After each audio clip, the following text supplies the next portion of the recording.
Muy buenas noches, Samuel. Muchísimas gracias por el apoyo técnico y la presentación. A través de ti, saludo a todos los miembros de Gaceta, especialmente al señor Nerio González, Edu González, los directivos de Gaceta Laboral, esta institución que nos convoca y nos acoge a todos los que estamos interesados en el tema del derecho laboral y de la seguridad social. En ese caso, hemos preparado una suerte de temario para hacer un repaso de lo que me habían alcanzado, de lo que han sido ustedes preparados por los destacados expositores de los días anteriores. Conmigo vamos a ver algunos puntos que por la experiencia sé que nos pueden dar ciertos problemas de interpretación. Creo que son claves básicas para toda aquella persona que tiene que tener o desea lograr una sólida base y un sólido conocimiento del derecho laboral y de la estructura de la organización de la legislación laboral peruana, lo que llamamos el ordenamiento jurídico laboral peruano, que lamentablemente no es pues fácil el tema.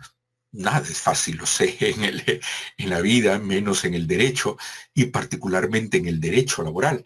Por eso es que primero veremos rápidamente una introducción de conceptos que considero que son fundamentales para la interpretación de cualquier norma. Y les menciono esto porque muchas veces ya estamos viendo cuestiones de carácter operativo, sea de cualquier cuestión, remuneraciones, beneficios, contratos, seguridad y salud en el trabajo, despido, inspecciones, procesos laborales, etcétera. Pero hay conceptos básicos que están no solo en el derecho, sino en particular en el derecho laboral, lo que llamo claves de interpretación. Luego veremos de este rápido repaso de los conceptos claves, veremos la contratación laboral, veremos luego el discurrir de la contratación laboral, las formas de contratos laborales, aspectos o zonas grises en la contratación laboral, aspectos que yo llamo una suerte de espejismos que no hacen más que perdernos en el análisis cuando hacemos de una situación concreta. Luego veremos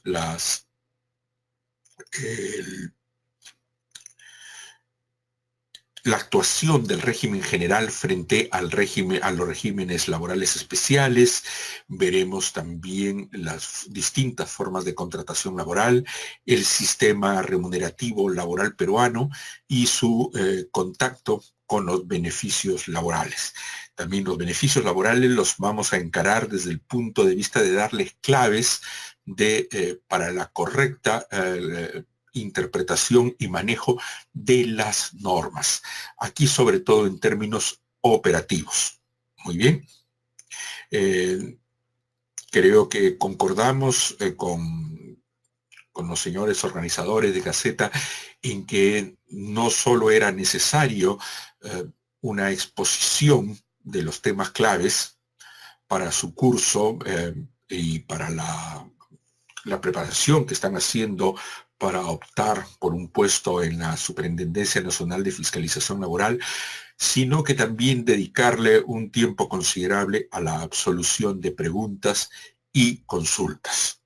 Muy bien, entonces hoy día vamos a irnos de corrido hasta cerca de las 8:30, 9 de la noche, para después tener una hora y pico de preguntas y consultas, lo mismo del día de mañana. Si quedaran consultas, no se preocupen, el día de mañana las absolveremos. La idea es no solo terminar bien nuestra exposición, sino que poder absolver las consultas precisas que puedan tener ustedes.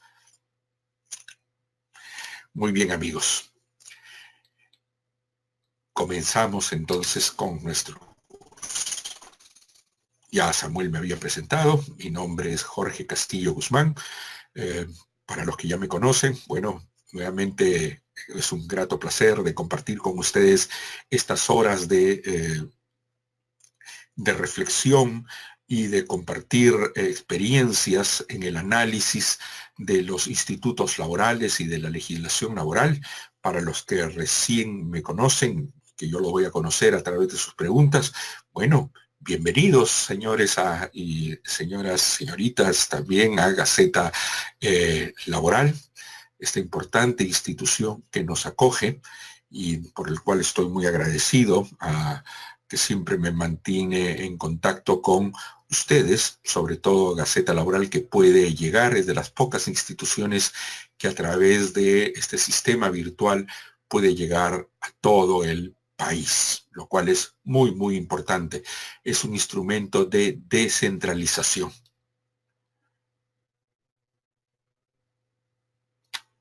Comencemos. Nuestro módulo 1, la relación de trabajo. Veremos, como les dije, claves del derecho laboral. Segundo punto, existencia de la relación de trabajo, los elementos esenciales, elementos tipificantes e indiciarios, con aplicación del principio de primacía de la realidad. Y algo que no está en las normas, que no está muchas veces en la opinión de quienes nos dedicamos al derecho laboral, sino que la experiencia como consultor y asesor por un poco más de 20 años, sé que hay muchas zonas grises, precisamente en lo no regulado, o donde hay que integrar muchas normas, o habiendo sido regulado, normalmente tenemos dificultades en la interpretación de esa parte normativa, lo que podemos llamar zonas grises o de dificultad en la relación de trabajo. Muy bien.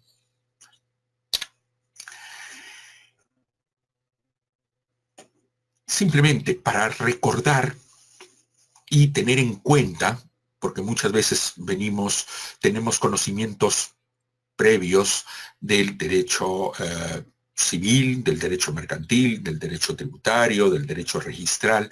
Bueno, el derecho laboral tiene una connotación muy, muy distinta y hay que cambiar, como se dice comúnmente, tendremos que cambiarnos el chip cuando entramos a ver cuestiones de carácter laboral, porque el derecho laboral tiene un marco principista, es decir, una base de principios distinta que hace que las normas y las reglas se apliquen en forma distinta, tengan criterios distintos de actuación tanto por la autoridad de trabajo, la autoridad judicial y quienes tenemos que interpretar la norma aplicamos criterios distintos. Esta distinción del derecho laboral frente a las otras especialidades del derecho tiene que ver con el condicionamiento histórico, que es el hecho de que el derecho del trabajo regula no cualquier tipo de trabajo, sino el trabajo que se gesta con un proceso de transformación social que se da a finales del siglo XVIII y propiamente en el siglo XIX, cuando el trabajo, que nunca ha dejado de existir, por si acaso no estoy diciendo que el trabajo es algo nuevo o que no haya sido regulado, el trabajo existe desde que somos hombres, quizá eso nos define como seres humanos, ¿no? El hecho de laborar, el exteriorizar nuestro esfuerzo, nuestra sapiencia, tanto en términos físicos como intelectuales, para crear instrumentos, crear riqueza y para obtener nuestro sustento. Esto ha existido desde los albores de la humanidad.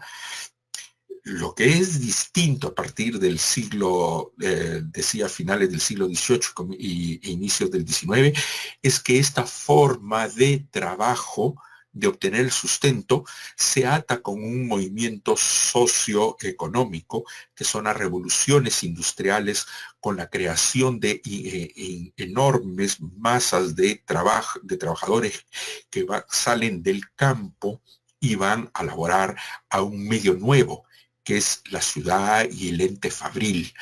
Aquí se configura el trabajo en forma subordinada para un empleador, al servicio que prestamos en forma dependiente y respecto del cual también tenemos una relación dispar, como vamos a ver en un momento, por las condiciones socioeconómicas. El trabajo, así como les digo en esta forma, tiene un cambio sustantivo en cuanto a su organización, también en su regulación. El Estado entra a regular esta nueva forma de organizarse el trabajo y la economía en las sociedades europeas del siglo XIX, sobre todo. Bien, esto va de la mano también con el cambio de los estados. El Estado que van abandonando las formas autárquicas y monárquicas para irse convirtiendo en repúblicas e ir adoptando lo que se conoce como el Estado social de derecho, que termina por afianzarse ya entrado el siglo XX, después de superadas conflictos bélicos enormes, donde hubieron tragedias pues humanas terribles. El Estado social de derecho es importante que lo mencione porque el Estado social de derecho pone en el centro de atención de la sociedad y del Estado mismo, no al Estado, no a la sociedad, sino al ser humano. Y la coincidencia con el derecho laboral es que en el derecho laboral lo que se regula son las relaciones por el cual en el mercado coincide la persona humana que vende, que pone en el mercado su fuerza laboral. Pero su fuerza laboral es indesligable de su persona, porque es un trabajo subordinado. Entonces, acá no es una compra y venta de servicios, de bienes, de patrimonio, sino del trabajo personal y subordinado. Esa coincidencia entre el Estado social de derecho y el derecho del trabajo van de la mano con la consideración también de que el derecho laboral y el derecho al trabajo y los derechos que se derivan de la prestación del servicio, como poner una jornada máxima, una remuneración, el derecho a la seguridad social, a la seguridad y salud en el trabajo, a los descansos remunerados, son derechos de carácter esencial, son derechos humanos. Entonces, la interpretación muy particular que veremos que tiene el derecho al trabajo está atada con este contexto histórico. Este contexto histórico le da un carácter particular al derecho del trabajo, les decía, que es un derecho de carácter protector. Es lo que se conoce como el carácter tuitivo del derecho del trabajo. El hecho que se protege a una de las partes, muy distinta a lo que es el derecho civil, por ejemplo, el derecho mercantil, donde más bien se parte del presupuesto de que hay una paridad entre las partes. En cambio, en el derecho del trabajo, si hacemos una constatación entre quiénes son las partes de esta relación jurídica, empleador y trabajador, frente a frente, hay una desigualdad en las partes, una desigualdad en términos económicos, en términos sociales, en términos psicológicos, en términos de acceso a la información, a asesoría. Entonces hay una parte, si podremos decir, en desventaja frente a que es el trabajador o la parte laboral, frente a una parte que tiene una preeminencia y mayor poder. Entonces, ante esta constatación de desigualdad de las partes, el derecho laboral asume a propósito la tendencia a favorecer a uno, aquí al trabajador. Ese es el carácter tuitivo o protector del derecho del trabajo. Por eso es que se habla de que es un derecho asimétrico, es decir, no igual. Es un derecho que está destinado a equilibrar las fuerzas que en la realidad están desequilibradas, son desiguales. Entonces busca esta equiparación a través de tomar, entre comillas, partido por una de estas partes, que es la parte laboral. Este derecho laboral, con este contexto histórico, este carácter tuitivo, se hace concreto en lo que llamamos la norma laboral, el ordenamiento jurídico laboral. Estas normas que ustedes han tenido que estudiar muy bien y que han repasado en las clases anteriores con los destacados expositores que han visto distintos temas muy interesantes todos ellos y que les va a servir muchísimo, estoy seguro, en el éxito que van a tener en su postulación a la Superintendencia Nacional de Fiscalización Laboral, que precisamente, permítanme referirme a ella, ella misma es una constatación de lo que acabo de mencionar. Porque la norma laboral no solo tiene un carácter, como les decía, intuitivo, protector, sino que el Estado no solo da una norma que reconoce derechos y obligaciones, derechos para unos y obligaciones para otros, sino que busca que esa norma se cumpla. Es decir, que el ordenamiento jurídico o el ordenamiento sociolaboral, como denominan las normas de la SUNAFIL, el ordenamiento sociolaboral no solo tenga una existencia virtual, es decir, que esté en los libros, en la ley, en el papel, sino que se cumpla en la relación misma. ¿Y cómo se verifica ese cumplimiento? A través de la fiscalización que hace un ente estatal. Concretamente, un ente administrativo especializado que está constituido por el Sistema de Inspectivo Nacional, que ahora está encabezado por la Superintendencia Nacional de Fiscalización Laboral. Entonces, la fiscalización, la inspección, y me quedo corto cuando digo, en verdad debería tener un enfoque más amplio en este momento. Me estoy concentrando en uno solo de los elementos de la SUNAFIL. La SUNAFIL primero promueve el cumplimiento. Para ello capacita, da a conocer, instruye, informa a las partes y bueno, fiscaliza también y puede sancionar. O sea, no solo es una labor de fiscalización y sanción, también es una labor de divulgación de la norma laboral. Muy bien. Esta norma laboral tiene un carácter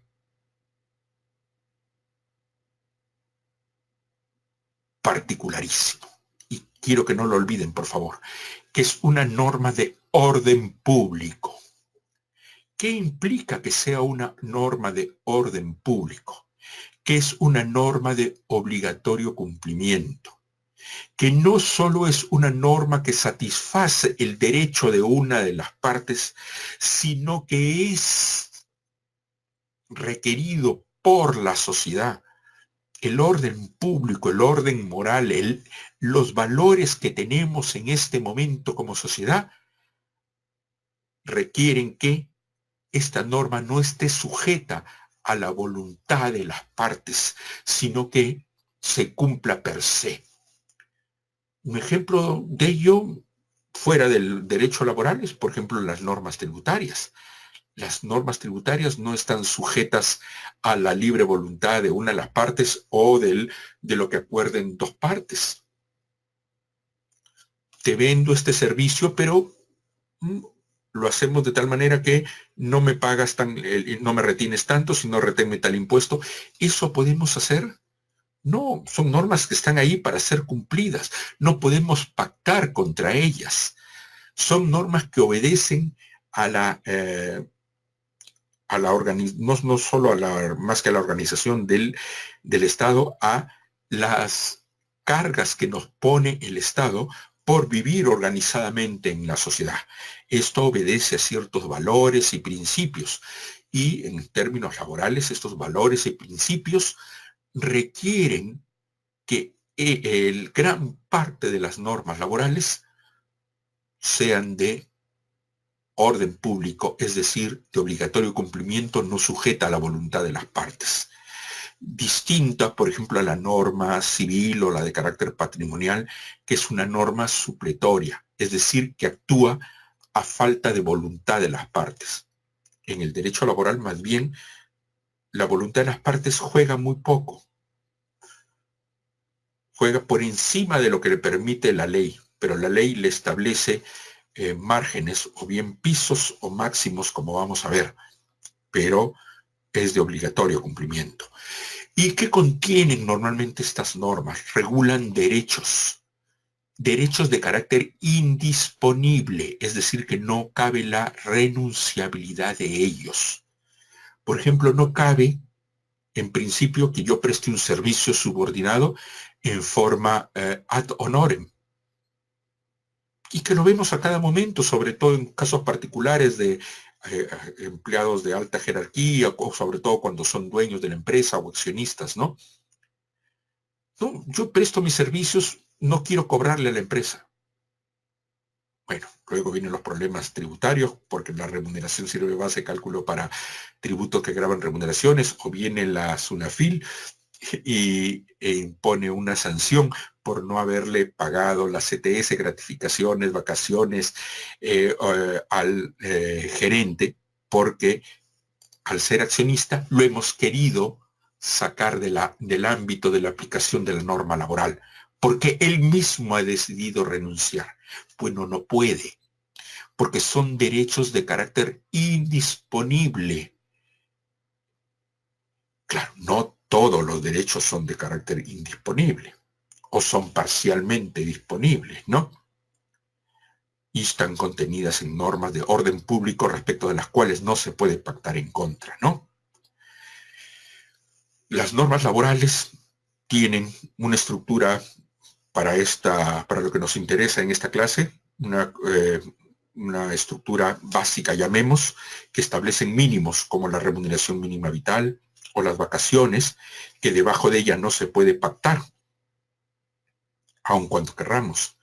O nos establece máximos, como por ejemplo la jornada máxima de 48 horas, respecto de la cual no podemos pactar más allá. Y entonces, las normas laborales establecen mínimos o máximos. Y respecto de ello no se puede pactar en contra. Por eso es que les decía que la voluntad de las partes juega muy poco. Todas estas normas laborales están organizadas en lo que se conoce como el sistema de fuentes de derecho del trabajo. Es un sistema jerarquizado que viene desde la Constitución, los tratados, y los tratados se incorporan a nuestra legislación, son parte de nuestra legislación, sino que obedecen a nuestra relación con un organismo internacional, como por ejemplo la OIT, o el pertenecer o haber sido haber suscrito, por ejemplo, la Carta Interamericana de Derechos Humanos y Derechos Económicos, Sociales y Políticos, o la Carta Fundamental de Derechos Universales, donde también hay derechos laborales, ¿no? Y las normas que están en los tratados se incorporan a nuestra legislación con carácter legal, en rango de ley. Y los derechos o las normas que regulan derechos de carácter fundamental se incorporan a nivel constitucional. Entonces, miren qué importante los tratados, y muchas veces nos olvidamos, pero en inspección de trabajo se puede aplicar y se puede exigir, y de hecho se hace, la verificación del cumplimiento del mandato constitucional, de los tratados, las leyes, todos los rangos las normas con rango legal, que es el decreto ley, los decretos legislativos, los decretos de urgencia. Luego tenemos los reglamentos, los convenios colectivos, que son fruto de la autonomía colectiva de las partes, el reglamento interno de trabajo, que es reflejo del poder de dirección del empleador, la costumbre y la jurisprudencia.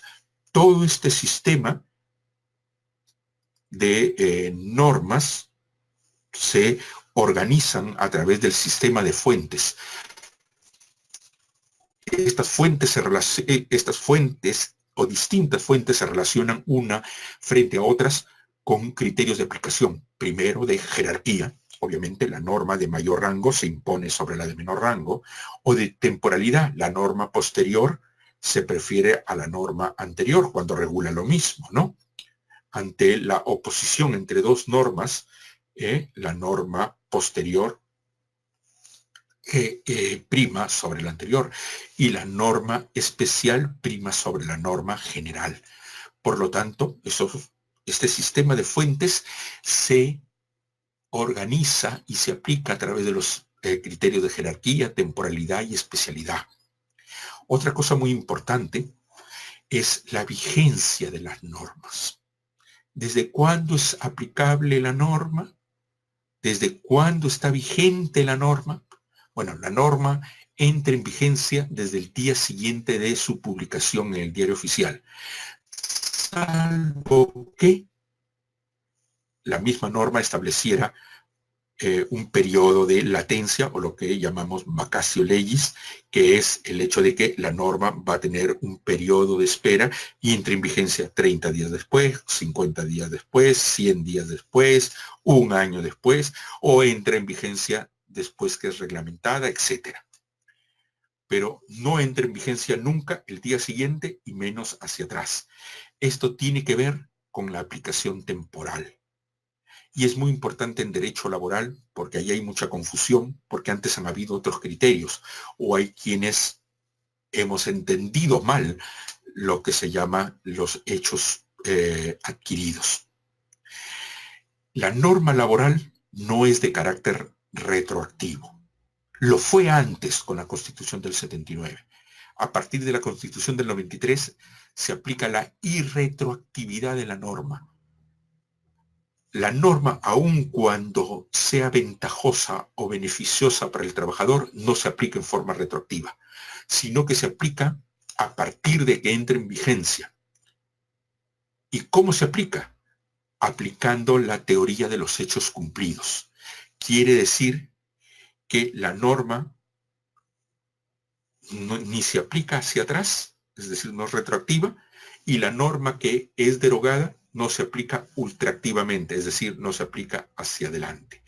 La norma que entra en vigencia regula los hechos y situaciones jurídicas que aparecen a partir del momento en que esté vigente, no hacia atrás. Y la norma que deja de tener vigencia, bueno, habrá regulado los hechos y situaciones jurídicas que estuvieron vigentes, que acaecieron hasta el momento en que estuvo vigente, no hacia adelante. Otra situación importante es la interpretación. ¿Cómo se interpretan las normas laborales? Con el famoso criterio del in dubio pro operario. Cuando la norma tiene una duda insalvable en su interpretación, pero no es cualquier duda, tiene que ser una duda fuerte, insalvable, se aplica el criterio de que la duda favorece al trabajador. Además, consideremos que las normas que restringen derechos se aplican en forma restrictivamente y no se aplican tampoco analógicamente. O las normas que establecen prohibiciones o excepciones tampoco se aplican analógicamente ni ampliamente. Con esta breve introducción, recuerden mucho este sentido de la norma, porque no se imaginan las veces que ustedes, cuando estoy seguro van a ser inspectores, se encuentren constatando el cumplimiento de una norma y en ese momento, en una empresa donde estén haciendo una fiscalización, una empresa les diga, no, es que acá lo hacemos así porque es política de la empresa.